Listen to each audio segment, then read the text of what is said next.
Oke bro, kita lanjut lagi dengan teknik dari kitab Vigyan Bhairava Tantra. Berikut ini tekniknya bro.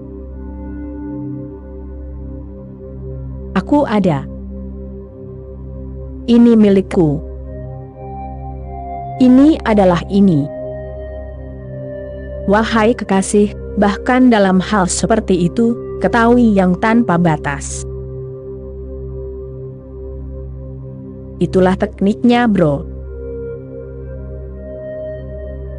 Aku ada. Dirimu tidak pernah menyelami perasaan ini secara mendalam.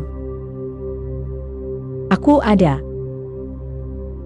Dirimu ada, tetapi dirimu tidak pernah menyelami fenomena ini secara mendalam. Siva berkata, aku ada. Ini milikku. Ini adalah ini. Oh kekasih, bahkan dalam hal seperti itu, ketahui yang tanpa batas. Aku akan menceritakan satu kisah Zen. 3 orang sahabat sedang berjalan di sepanjang jalan. Sore baru saja tiba dan matahari mulai terbenam ketika mereka menyadari seorang biksu berdiri di bukit terdekat. Mereka mulai berbicara tentang biksu itu, bertanya-tanya apa yang sedang dilakukannya di sana. Salah satu dari mereka berkata, ia pasti sedang menunggu teman-temannya. Ia pasti pergi berjalan-jalan dari pertapaannya, dan teman-temannya tertinggal, jadi ia menunggu mereka datang.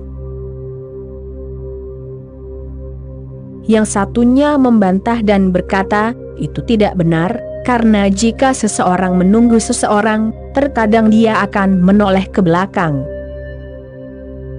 Namun, dia sama sekali tidak menoleh ke belakang.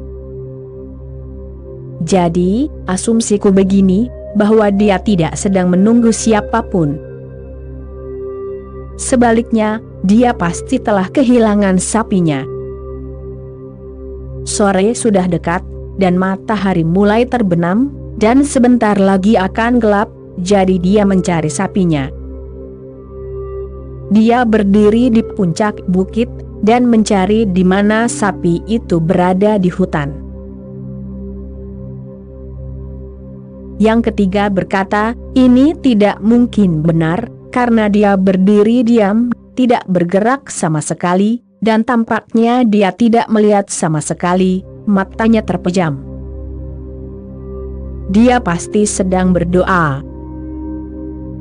Dia tidak mencari sapi yang hilang, atau menunggu teman-temannya yang tertinggal. Mereka tidak bisa memutuskan. Mereka berdebat dan terus berdebat, lalu berkata, kita harus pergi ke puncak bukit, dan bertanya langsung kepada orang itu, apa yang sedang dilakukannya.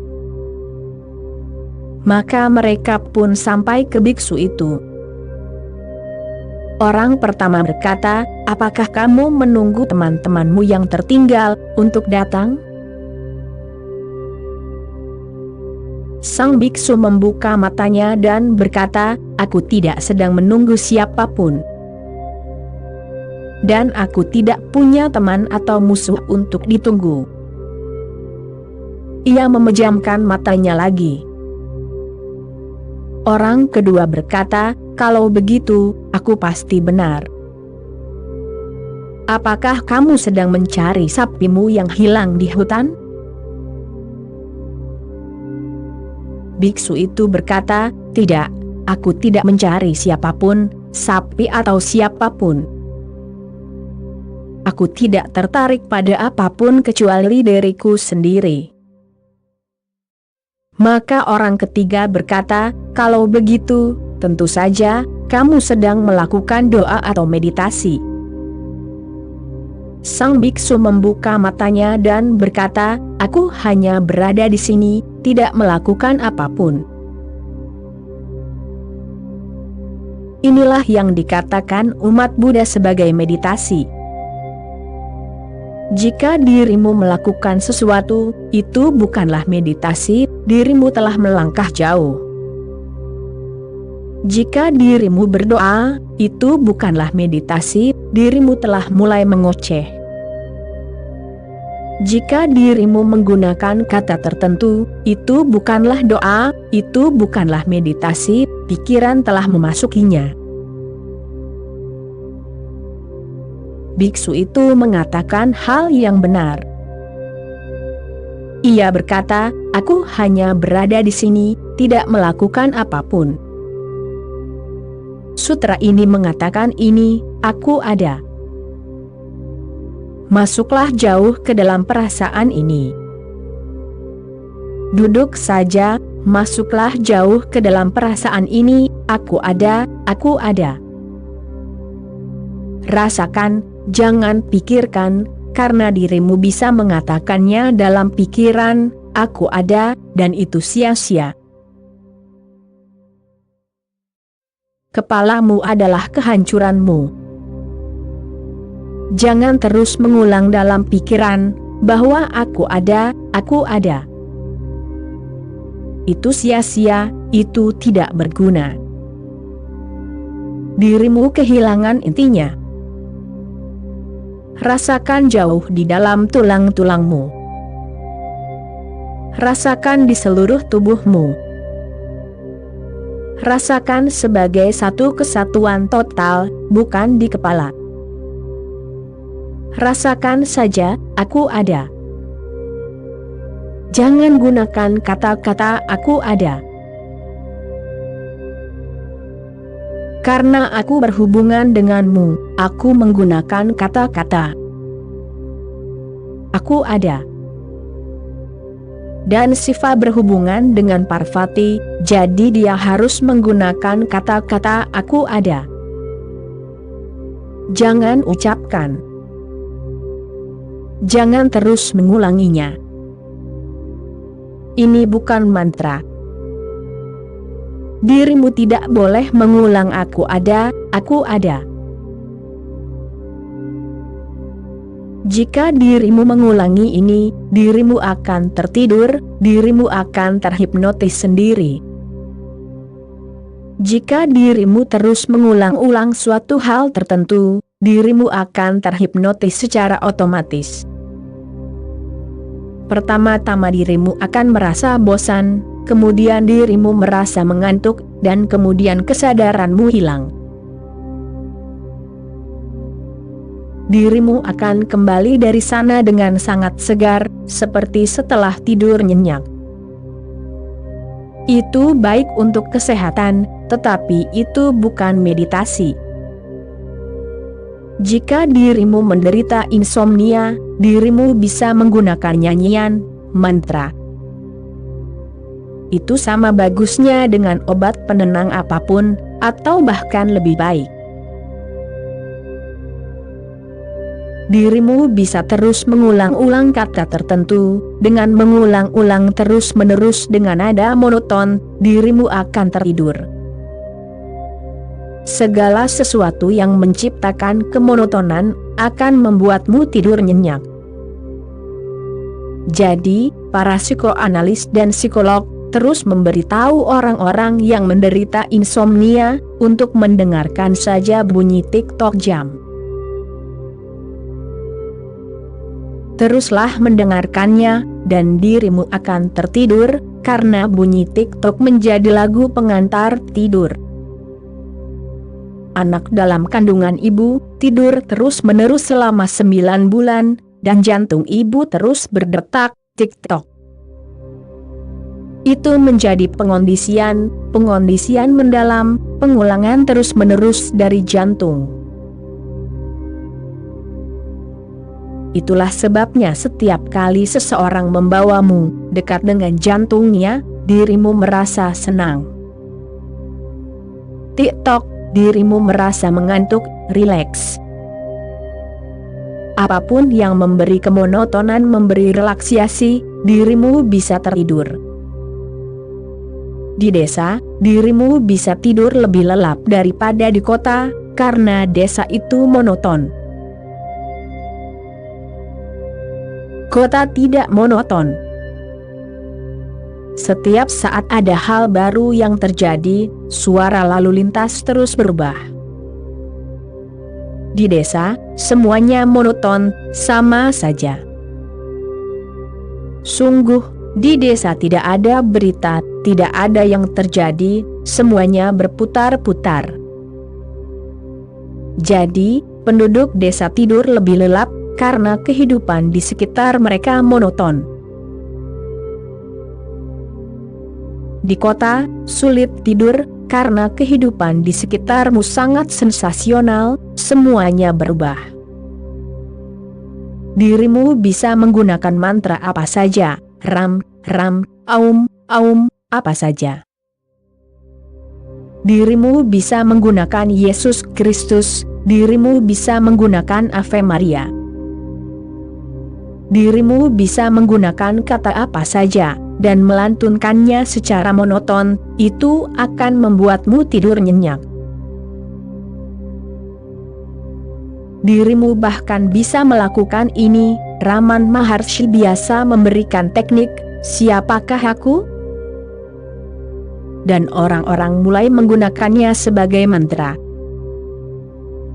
Mereka akan duduk dengan mata tertutup, dan terus mengulanginya.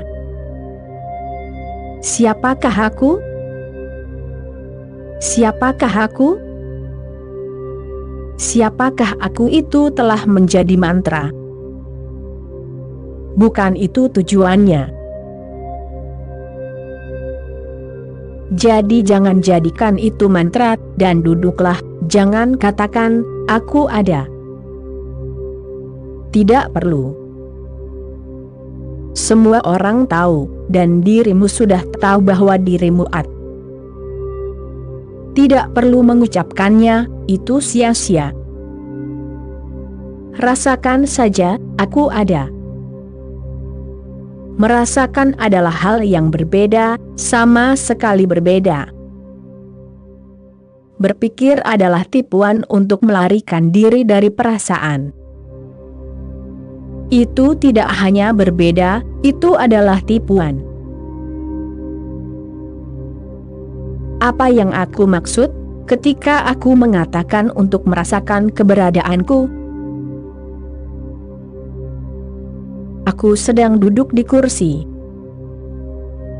Jika aku mulai merasakan keberadaanku, aku akan menyadari banyak hal, tekanan pada kursi, sentuhan beludru, udara yang mengalir melalui ruangan, suara yang menyentuh tubuhku, darah yang bersirkulasi tanpa suara, jantung, napas yang terus-menerus, dan perasaan tubuh yang bergetar halus. Karena tubuh adalah dinamisme, tubuh bukanlah sesuatu yang statis. Dirimu bergetar. Terus-menerus ada getaran halus, dan selama dirimu hidup, getaran itu akan terus berlanjut. Getaran itu ada di sana. Dirimu akan menyadari semua hal multidimensi ini. Dan semakin dirimu menyadari, banyak hal yang sedang terjadi. Jika saat ini dirimu menyadari, apapun yang terjadi di dalam dan di luar dirimu, inilah yang dimaksud dengan aku ada. Jika dirimu menyadari dengan cara ini, berpikir akan berhenti, karena ketika dirimu merasakan keberadaanmu, itu adalah fenomena total, sehingga berpikir tidak bisa berlanjut. Pada awalnya, dirimu akan merasakan pikiran melayang. Lama-kelamaan, semakin dirimu berakar dalam keberadaan, semakin dirimu tenang dalam perasaan keberadaan, pikiran-pikiran itu akan menjauh, dirimu akan merasakan jarak, seolah-olah pikiran-pikiran itu tidak sedang terjadi padamu, melainkan pada orang lain, sangat amat jauh. ada jarak.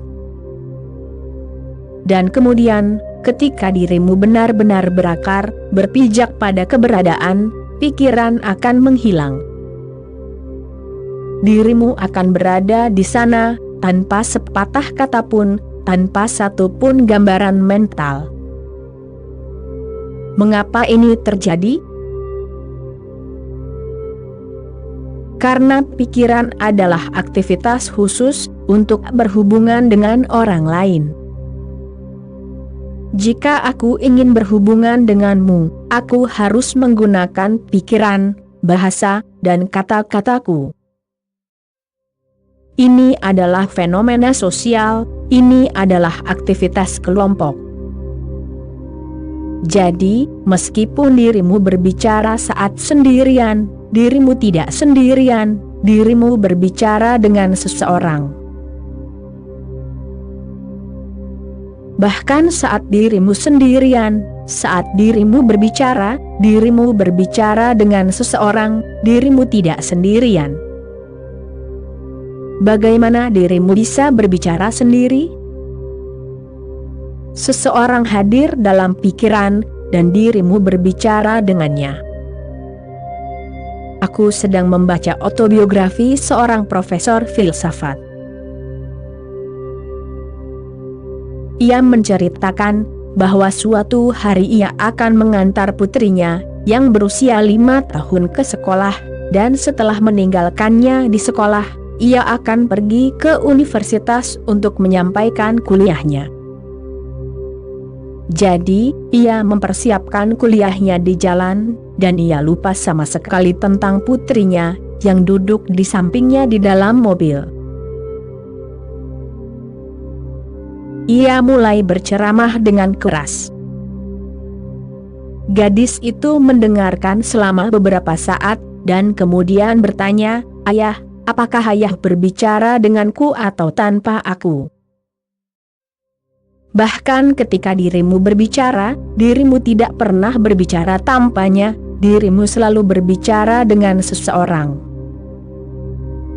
Dia mungkin tidak hadir, tetapi bagimu dia hadir. Bagi pikiranmu, dia ada di sana. Semua pemikiran adalah dialog. Berpikir seperti adalah dialog, itu adalah aktivitas sosial.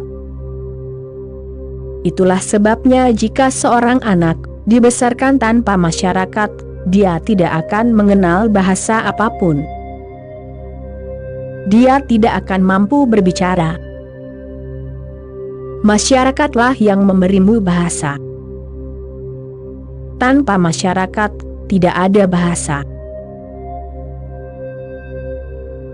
Bahasa adalah fenomena sosial. Ketika dirimu membumi dalam dirimu sendiri, tidak ada masyarakat, tidak ada seorang pun. Hanya dirimu yang ada. Pikiran menghilang. Dirimu tidak berhubungan dengan siapapun, bahkan dalam imajinasi, jadi pikiran menghilang. Dirimu ada di sana tanpa pikiran, dan inilah meditasi, berada tanpa pikiran.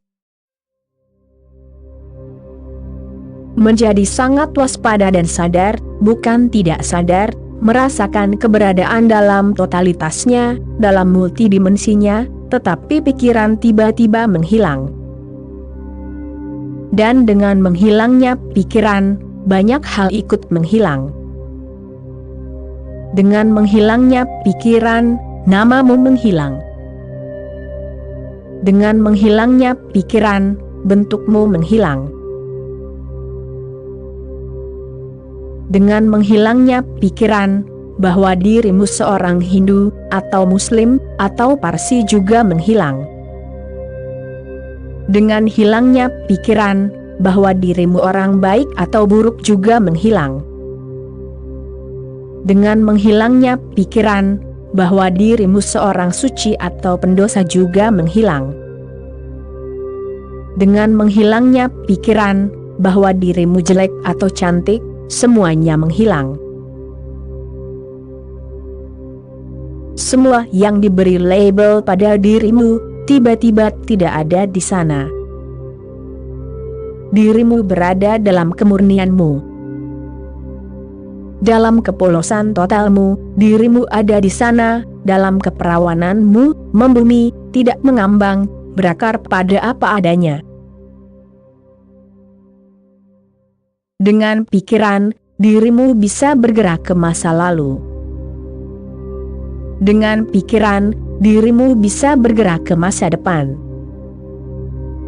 Tanpa pikiran, dirimu tidak bisa bergerak ke masa lalu atau masa depan. Tanpa pikiran, dirimu ada di sini dan saat ini, momen ini adalah keabadian. Tidak ada apapun kecuali momen ini. Kebahagiaan terjadi. Dirimu tidak perlu mencari apapun.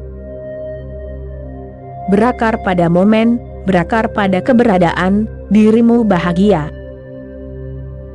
Dan kebahagiaan ini bukanlah sesuatu yang benar-benar terjadi pada dirimu, dirimu adalah itu. Aku ada. Cobalah. Dan dirimu bisa melakukannya di mana saja. Saat naik bis, atau bepergian dengan kereta api, atau hanya duduk, atau berbaring di tempat tidur, cobalah rasakan keberadaan, sebagaimana adanya. Jangan memikirkannya. Tiba-tiba dirimu akan menyadari bahwa dirimu belum mengetahui banyak hal yang terus-menerus terjadi pada dirimu. Dirimu belum merasakan tubuhmu. Dirimu memiliki tangan, tetapi dirimu belum pernah merasakannya, apa yang dikatakannya, dan apa yang terus-menerus diberitahukannya kepadamu, bagaimana rasanya. Terkadang terasa berat dan sedih, terkadang terasa senang dan ringan. Terkadang semuanya mengalir di dalamnya, kadang semuanya mati. Terkadang dirimu merasakannya hidup, menari, terkadang seolah tidak ada kehidupan di dalamnya, beku, mati, menggantung pada dirimu, tetapi tidak hidup. Ketika dirimu mulai merasakan keberadaanmu, dirimu akan mengetahui suasana hati, tanganmu, matamu, hidungmu, tubuhmu. Ini adalah fenomena besar, ada nuansa-nuansa halus. Tubuh terus memberitahumu, dan dirimu tidak ada di sana untuk mendengarnya. Dan keberadaan di sekitarmu terus menembusmu dengan cara-cara halus, dalam banyak cara, dengan cara yang berbeda, tetapi dirimu tidak menyadarinya. Dirimu tidak ada di sana untuk menerimanya, untuk menyambutnya. Ketika dirimu mulai merasakan keberadaanmu, seluruh dunia menjadi hidup bagimu, dengan cara yang sama sekali baru, dirimu belum mengetahuinya.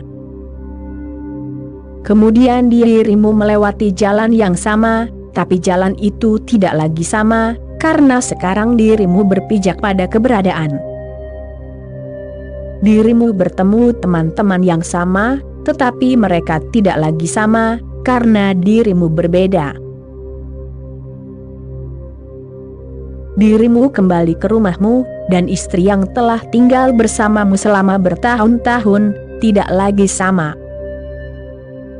Sekarang dirimu menyadari keberadaanmu sendiri, dirimu menjadi sadar akan keberadaan orang lain.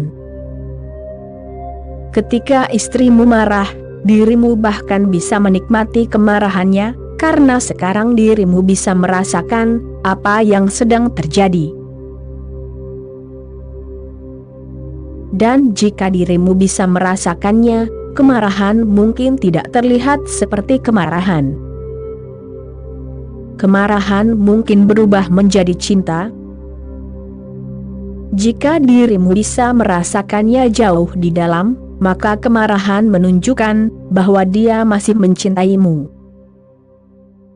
Jika tidak, dia tidak akan marah. Dia tidak akan peduli.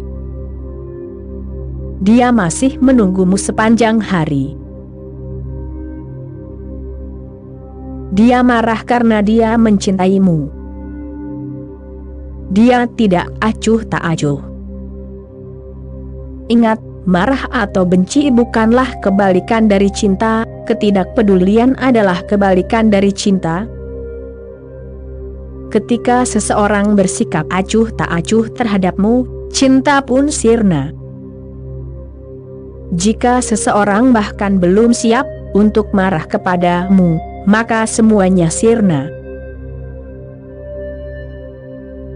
Namun, biasanya jika istrimu marah, dirimu bereaksi lebih keras, dirimu menjadi agresif. Dirimu tidak bisa memahami makna simbolisnya. Dirimu tidak berlandaskan pada diri sendiri. Dirimu belum benar-benar memahami kemarahanmu sendiri, itulah sebabnya dirimu tidak bisa memahami kemarahan orang lain. Jika dirimu mengetahui kemarahanmu sendiri, jika dirimu bisa merasakannya dalam suasana hati yang sebenarnya, maka dirimu juga mengetahui kemarahan orang lain. Dirimu marah hanya ketika dirimu mencintai seseorang, jika tidak, maka tidak perlu. Melalui kemarahan, istri mengatakan bahwa dia masih mencintaimu, dia tidak acuh terhadapmu. Dia telah menunggu, dan sekarang seluruh penantian itu telah berubah menjadi kemarahan. Dia mungkin tidak mengatakannya secara langsung, karena bahasa perasaan tidak langsung. Dan itu telah menjadi masalah besar saat ini, karena dirimu tidak bisa memahami bahasa perasaan, karena dirimu tidak mengetahui perasaanmu sendiri. Dirimu tidak berlandaskan pada keberadaanmu sendiri. Dirimu hanya bisa memahami kata-kata, dirimu tidak bisa memahami perasaan. Perasaan memiliki cara ekspresinya sendiri, dan perasaan itu lebih mendasar, lebih nyata. Begitu dirimu mengenal keberadaanmu sendiri, dirimu juga akan menyadari keberadaan orang lain. Dan setiap orang begitu misterius, dan setiap orang adalah jurang yang dalam untuk diketahui, kemungkinan tak terbatas untuk ditembus dan diketahui. Dan setiap orang menunggu seseorang untuk menembus, menyelami, dan merasakan hatinya. Namun karena dirimu belum mengenal hatimu sendiri, dirimu tidak bisa mengetahui hati orang lain. Hati yang paling dekat tetap tidak diketahui, jadi bagaimana dirimu bisa mengetahui hati orang lain? Dirimu bergerak seperti zombie, dan dirimu bergerak di tengah kerumunan zombie. Semua orang tertidur lelap. Dirimu hanya memiliki kewaspadaan ini, dirimu melewati orang-orang yang tertidur lelap, dan tanpa kecelakaan apapun, dirimu tiba di rumah dirimu, itu saja. Kewaspadaan ini yang dirimu miliki.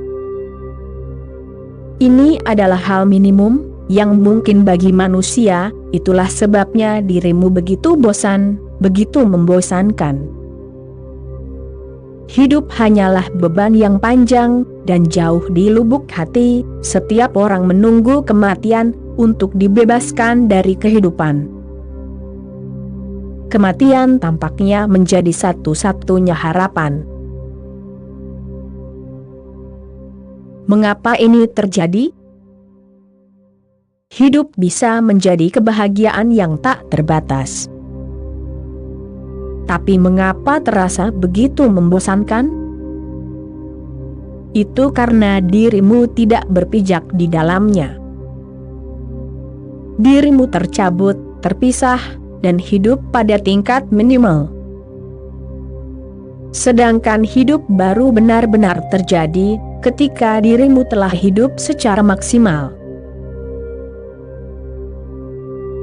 Sutra ini akan memberimu keberadaan yang maksimal. Pikiran hanya bisa memberimu keberadaan minimal. Perasaan bisa memberimu yang maksimal.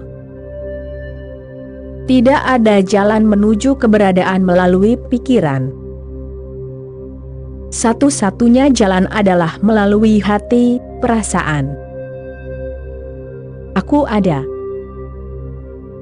Rasakan melalui hati. Dan rasakan keberadaan ini milikku. Ini milikku. Ini adalah ini. Ini sangat indah, aku ada. Rasakan, berpijaklah di dalamnya, lalu ketahuilah, ini milikku, keberadaan ini, keberadaan yang melimpah ini milikku. Dirimu terus mengatakan bahwa rumah ini milikku, perabotan ini milikku. Dirimu terus berbicara tentang harta bendamu, tapi dirimu tidak pernah tahu apa yang sebenarnya dirimu miliki. Dirimu memiliki keberadaan yang total. Dirimu memiliki kemungkinan terdalam, inti keberadaan yang paling sentral di dalam dirimu. Siva berkata, aku ada. Rasakan ini. Ini milikku. Ini juga tidak boleh dijadikan pikiran, ingatlah itu terus-menerus. Rasakan saja, ini milikku, keberadaan ini, dan kemudian dirimu akan merasa bersyukur. Bagaimana dirimu bisa bersyukur kepada Tuhan? Rasa syukurmu dangkal, formal. Dan lihatlah betapa menyedihkannya, bahkan dengan Tuhan kita formal. Bagaimana dirimu bisa bersyukur? Dirimu tidak tahu apapun untuk disyukuri. Jika dirimu bisa merasakan, dirimu berakar dalam keberadaan, menyatu di dalamnya, meluap dengannya. Dan bahkan membiarkan dirimu menari bersamanya, maka dirimu akan merasa, ini milikku. Keberadaan ini milikku. Seluruh alam semesta yang misterius ini milikku.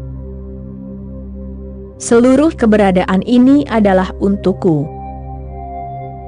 Ia telah menciptakanku. Aku adalah bunganya. Kesadaran yang telah terjadi padamu adalah bunga terbesar yang pernah terjadi pada alam semesta. Dan selama jutaan tahun, bumi ini telah mempersiapkan diri untuk keberadaanmu. Ini milikku. Merasa, inilah hidup, ini milikku, keberadaan ini. Aku khawatir tanpa alasan. Aku mengemis tanpa alasan berpikir dalam hal mengemis. Padahal aku adalah Tuan. Jika dirimu berakar, dirimu menyatu dengan keseluruhan, dan keberadaan itu ada untukmu. Dirimu bukan pengemis, dirimu tiba-tiba menjadi kaisar. Inilah ini. Oh kekasih, bahkan dalam hal seperti itu, ketahuilah yang tanpa batas. Dan saat merasakannya, jangan ciptakan batasan untuknya. Rasakan tanpa batas. Jangan ciptakan batasan untuknya, tidak ada batasan. itu tidak berakhir dimanapun. Dunia tidak berawal dimanapun. Dunia tidak berakhir dimanapun. Keberadaan tidak memiliki awal dan akhir.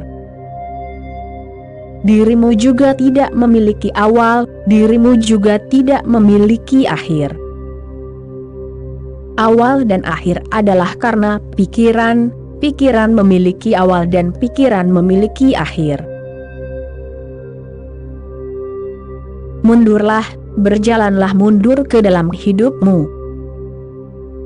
Akan tiba saatnya, ketika semuanya berhenti, di sana ada sebuah awal.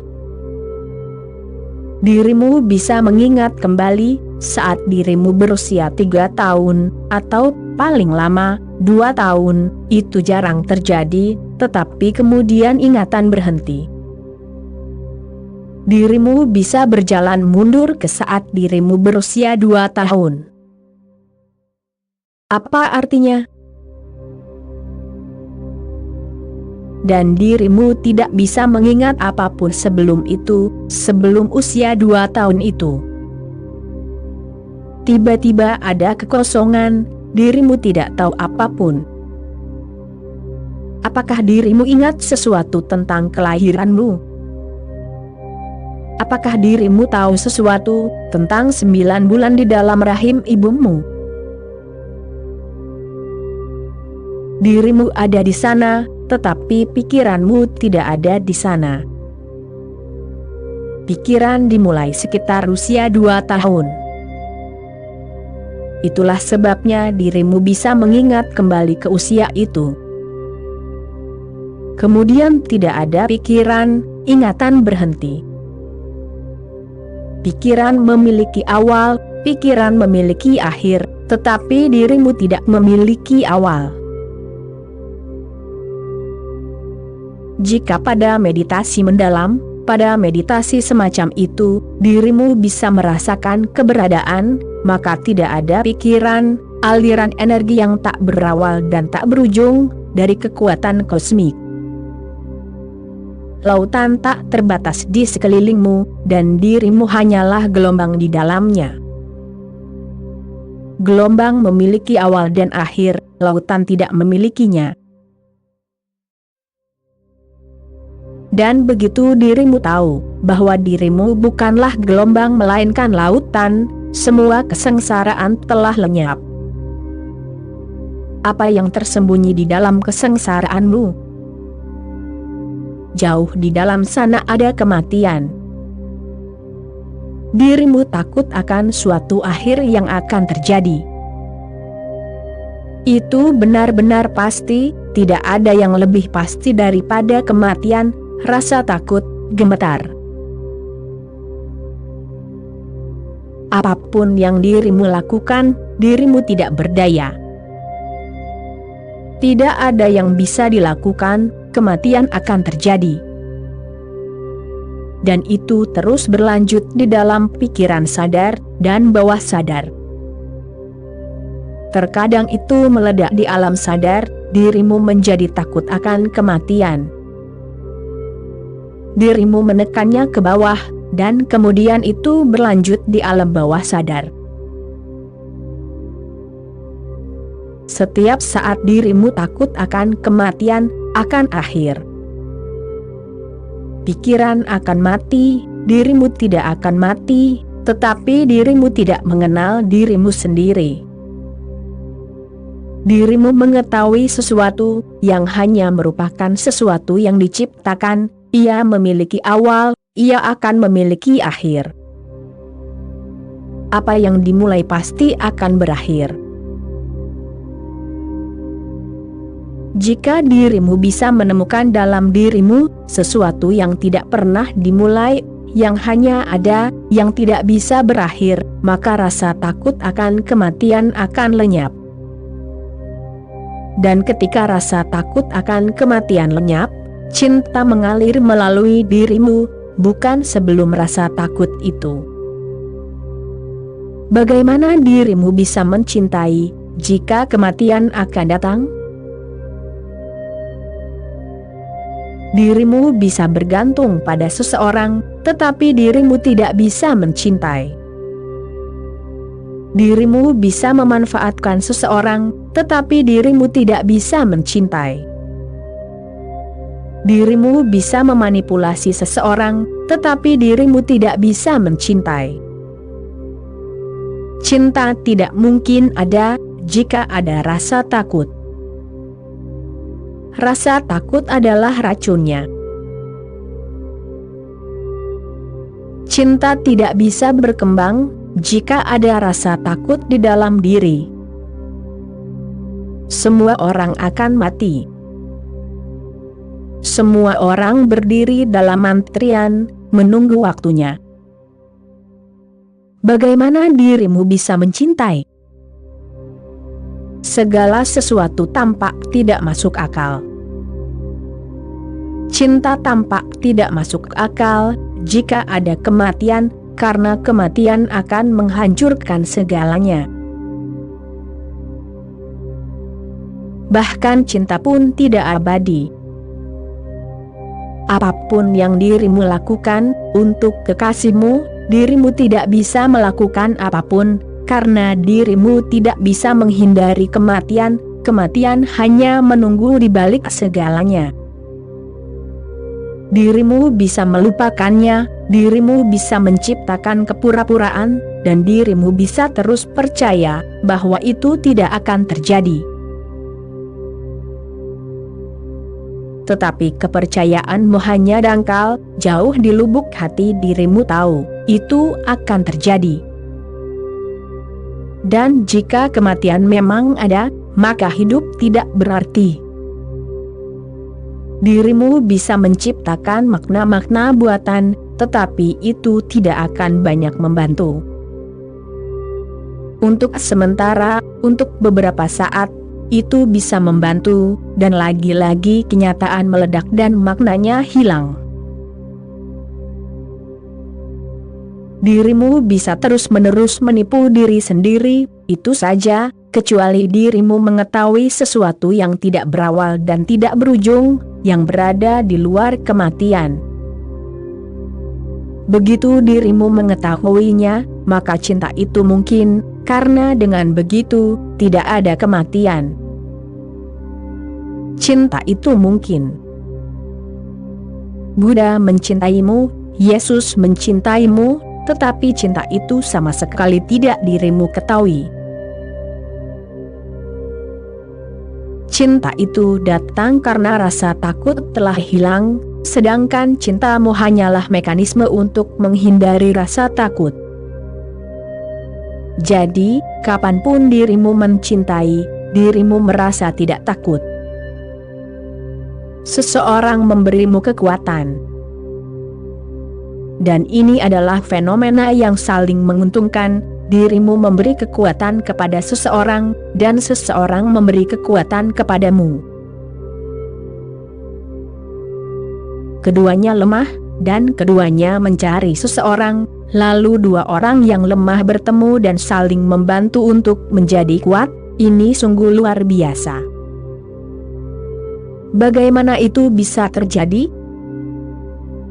Itu hanya khayalan. Dirimu merasa ada seseorang di belakangmu, bersamamu. Tetapi dirimu tahu, tidak seorang pun bisa bersamamu saat kematian. Dan jika seseorang tidak bisa bersamamu saat kematian, bagaimana ia bisa bersamamu saat hidup? Maka itu hanya menunda, hanya menghindari kematian. Dan karena dirimu takut, dirimu membutuhkan seseorang untuk membuatmu tidak takut. Konon, di suatu tempat Emerson pernah menulis, bahwa bahkan pejuang terhebat sekalipun, adalah seorang pengecut di hadapan istrinya. Bahkan seorang Napoleon adalah seorang pengecut, karena sang istri tahu bahwa ia membutuhkan kekuatannya, ia membutuhkannya agar menjadi dirinya sendiri. Ia bergantung padanya. Ketika ia kembali dari perang, dari pertempuran, ia gemetar, takut. Ia beristirahat di dalam dirinya, ia bersantai di dalam dirinya. Sang istri menghiburnya, ia menjadi seperti anak kecil. Setiap suami adalah anak kecil di hadapan istrinya. Dan sang istri, ia bergantung pada sang suami. Ia hidup melalui sang suami. Ia tidak bisa hidup tanpanya, sang suami adalah hidupnya. Ini adalah tipu daya bersama. Keduanya takut, kematian itu ada. Mereka berdua mencoba untuk saling mencintai, dan melupakan kematian. Para kekasih menjadi, atau tampak, tidak takut.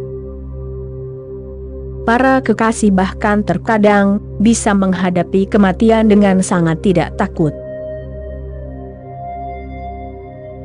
Tetapi itu hanya penampilan. Cinta kita adalah bagian dari rasa takut, hanya untuk melarikan diri darinya. Cinta sejati terjadi ketika tidak ada rasa takut, ketika kematian telah lenyap, ketika dirimu tahu, dirimu tidak memiliki awal dan tidak memiliki akhir. Jangan pikirkan itu. Dirimu bisa memikirkannya karena rasa takut. Dirimu bisa berpikir, ya, aku tahu aku tidak akan berakhir, tidak ada kematian, jiwa itu abadi. Dirimu bisa berpikir karena rasa takut, itu tidak akan membantu. Jika dirimu bermeditasi secara mendalam, hal itu akan terjadi. Rasa takut akan hilang, karena dirimu mengenal dirimu sendiri tanpa henti. Dirimu terus menyebar tanpa henti, kembali ke masa lalu, maju ke masa depan, dan di saat ini juga, di kedalamannya, dirimu ada di sana. Dirimu ada begitu saja, dirimu tidak pernah memulai, dirimu tidak akan pernah berakhir. Rasakan keterbatasan ini, tanpa awal tanpa akhir. Oke bro, itulah episode kali ini, kita sambung lagi nanti bro. Terima kasih bro.